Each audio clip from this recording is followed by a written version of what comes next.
Hello দোস্ত বন্ধুরা, আজকে আমরা পড়ব লা বেলে ড্যাম সেন্স মার্সি। এটা একটা কবিতা ভিভজিওর বই থেকে 12th ক্লাসের। অল্টারনেটিভ ইংলিশ মানতে পারেন। কবিতার নাম হলো লা বেলে ড্যাম সেন্স মার্সি, লিখেছেন জন কিটস। আমরা প্রথম কবির ব্যাপারে কিছু জেনে নেব, তারপর আমরা সামারি পড়ব। এরপরে দ্বিতীয় যে পার্ট আসবে সেটার ভিতরে আমরা কবিতা লাইন বাই লাইন এক্সপ্লেনেশন দেখব আর কি। তো চলেন শুরু করা যাক। পোয়েটের বিষয়ে কিছু পড়া হোক। পোয়েটের নাম হলো জন কিটস। জন্মগ্রহণ করেছিলেন 31 অক্টোবর 1795 এবং মারা গিয়েছেন 23 ফেব্রুয়ারি 1821। সে জন্মগ্রহণ করেছিলেন এক লিভারস্টেবল কিপার পরিবারে। লিভারস্টেবল কিপার পরিবার মানে হলো, আমি বুঝিয়ে দিই, যেমন এক্সাম্পল হিসেবে একটা লোক, যে লোক আর কি পশু প্রাণীকে যত্ন করে এবং তার বদলে পশু প্রাণীর যে মালিক আছে তার থেকে সপ্তাহে অথবা মাসে পয়সা নেই, তাকে বলা হয় লিভারস্টেবল কিপার। ওকে, লিভারস্টেবল কিপার ওই লোক আর কি। আর জন কিটসের পরিবারের লোক এই কাজই করত। তো এগিয়ে যা হোক, 15 বছর বয়সে তাকে নিযুক্ত করা হয়। হি ওয়াজ অ্যাপ্রেন্টাইজ টু লার্ন সার্জারি। 15 বছর বয়সে তাকে নিযুক্ত করা হয় সার্জারি শিখতে। কিন্তু সে after passing his medical examination, কিন্তু সে তার মেডিকেল পরীক্ষা জয় করার পর সেটাকে মানে হি গ্যাপ আপ মেডিসিন, সে আর কি সেই ফিল্ডটাকে ছেড়ে দেয়। অ্যান্ড টুক টু পোয়েট্রি, এবং কবিতা লিখতে শুরু করে। His first volume of poetry titled Poems was published in 1817. তার প্রথম কবিতা পোয়েমস নামে পাবলিশড মানে প্রচার করা হয়েছিল 1817-এ। It received harsh criticism from the reputed Blackwoods magazine. Blackwoods magazine একটা লন্ডনের ম্যাগাজিন, নট লন্ডন, ইংল্যান্ডের আর কি। ইংল্যান্ডের নামি দামি ব্ল্যাকউড ম্যাগাজিনস, ইংল্যান্ডের নামি দামি ম্যাগাজিন আর কি, সেখান থেকে তার কবিতাটা মানে খারাপ সমালোচনা প্রাপ্ত হয়, মানে কবিতা ভালো হয় না আর কি। ইন্ডিমিয়ন was published the following year despite the scathing comments he had received. এখানে কি বললো, সে এত খারাপ সমালোচনা প্রাপ্ত হওয়া সত্ত্বেও আর কি, কিট এত খারাপ সমালোচনা প্রাপ্ত হওয়া সত্ত্বেও সে একই বছরে আরেকটা কবিতা ইন্ডিমিয়ন নামে প্রচার করে দেয়। Keats went on to compose more poems. Keats এরকমভাবেই তার কবিতা রচনা করতেই থাকে।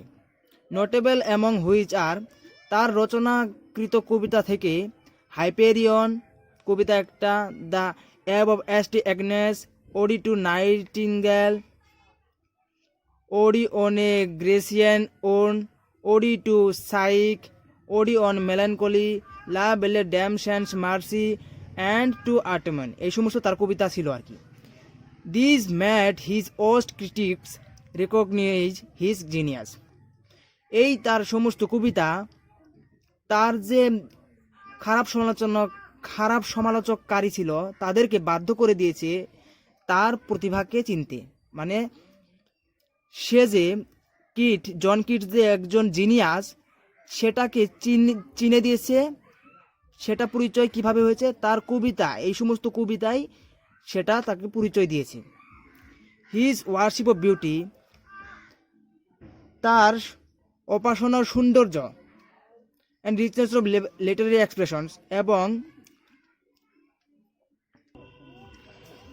তার সাহিত্যের আর কি সাহিত্যিক প্রকাশের ঐশ্বর্য। হিজ ওয়ার্শিপ অফ বিউটি মানে হলো কি তার সৌন্দর্যের উপাসনা, রিচনেস অফ লিটারারি এক্সপ্রেশনস, তার সাহিত্যিক প্রকাশের ঐশ্বর্য, and the extraordinary freshness of his poetry, এবং তার কবিতার অসাধারণ সতেজতা, make him one of the greatest poets, তাকে বানিয়েছেন সেরা কবিদের একজন, who flourished during the age of the romantic revival in England, যে তার সমস্ত কিছুকেই প্রবাহিত করে দিয়েছে ইংল্যান্ডের সেই মোহমিত পুনর্জাগরণ যুগে। আবার পড়ি, হিজ ওয়ার্শিপ অফ বিউটি, তাহার সৌন্দর্যের উপাসনা, রিচনেস অফ লিটারারি এক্সপ্রেশনস, তার সাহিত্যিক প্রকাশের ঐশ্বর্য, and the extraordinary freshness of his poetry, এবং তার কবিতার অসাধারণ সতেজতা, make him one of the greatest poets, বানিয়েছেন তাকে সেরা কবিদের একজন, who flourish during the age of the romantic revival in England, যে তার সমস্ত কিছুই প্রবাহিত করে দিয়েছে ইংল্যান্ডের সেই মোহমিত পুনর্জাগরণ যুগে। এখানে পুনর্জাগরণ যুগটা কী জন্য ব্যবহার করেছে? রিভাইভাল মানে পুনর্জাগরণ যুগ, ওকে? কী জন্য ব্যবহার করা হয়েছে পুনর্জাগরণ, revival?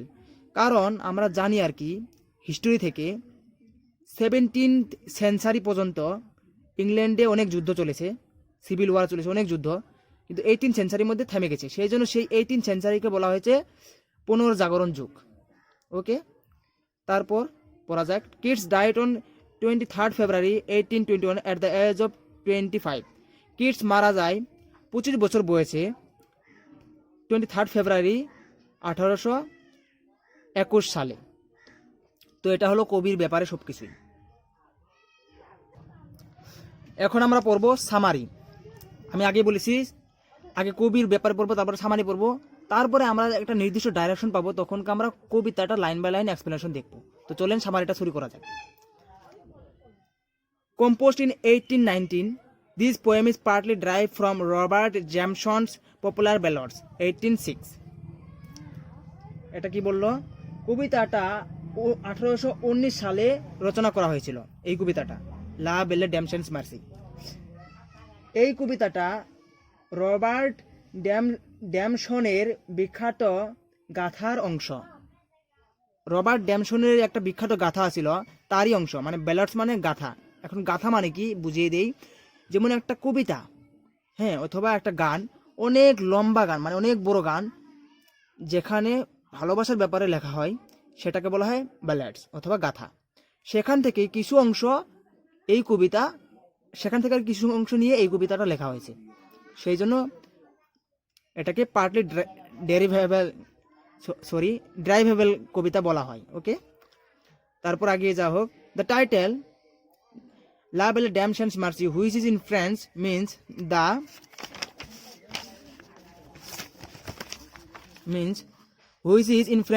the beautiful lady without pity.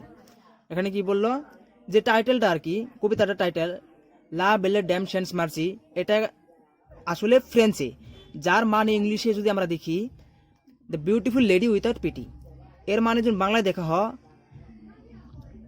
দয়াহীন মহিলা, সুন্দর দয়াহীন মহিলা, ওকে? মানে নিষ্ঠুর দয়াহীন মহিলা, নিষ্ঠুর মহিলা আর কি, কিন্তু সুন্দর নিষ্ঠুর মহিলা। তো এগিয়ে যাওয়া হোক। The poem reveals the pain of one who loves but is not loved in return. কবিতাটা একজনার বেদনা প্রকাশ করে দেয়, যে ভালোবাসা দেয় কিন্তু বিপরীতে তাকে ভালোবাসা হয় না। এখানে কবিতাটা কি বলতেছে? কবিতাটা মানে একজনের বেদনা প্রকাশ করতেছে, যে মানুষকে ভালোবাসতে জানে কিন্তু সে বিপরীতে ভালোবাসা পায় না। The knight in the poem is enraptured by the beauty of a woman whom he meets in the wilderness. কবিতাটাতে আর কি নাইটটা অতিরিক্ত মুগ্ধ হয় একটা মহিলার সৌন্দর্যের দ্বারা, যার সঙ্গে তার দেখা হয় এক তৃণভুবনে। ওয়েল্ডারনেস মানে তৃণভুবন, জঙ্গলে। এখানে নাইট মানে কি? নাইট মানে আপনি জেনে নিতে পারেন আর কি, ধরে নিন যে গাট আর কি, যেমন গাট, নাইট মানে গাট, এক সিম্পল। তারপর কি she leads him to a cave where she lulls him to sleep, saying that she loves him. She leads him to a cave where she lulls him to sleep, saying that she loves him. এর মানে কি? সেই মহিলাটা আর কি তাকে একটা গুহায় নিয়ে যায়, সেখানে নিয়ে যায় লরি গায়ে তাকে ঘুম পাড়ায়, নাইটটাকে ঘুম পাড়ায়। লরিটা কি গায়? যে সে বলে আমি তোমাকে ভালোবাসি।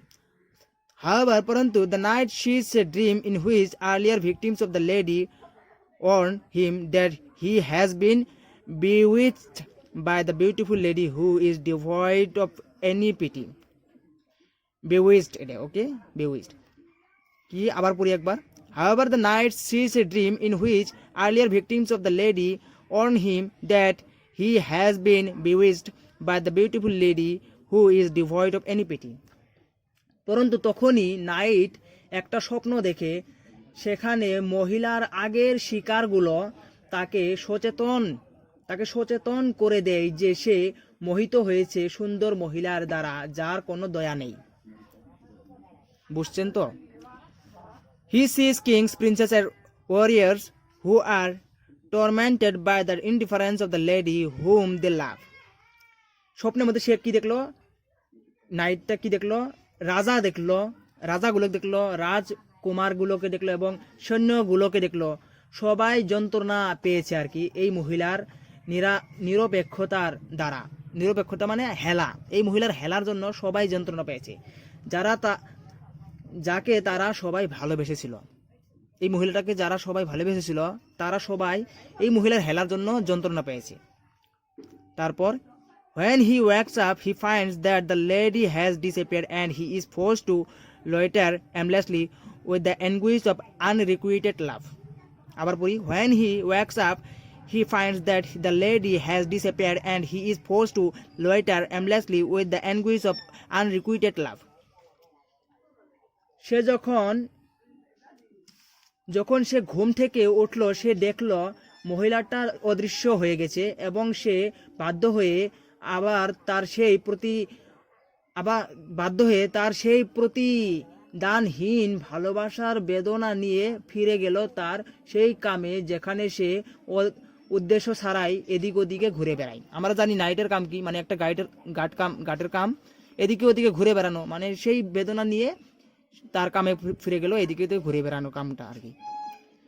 He thus realizes that his dream was a prediction of things to come.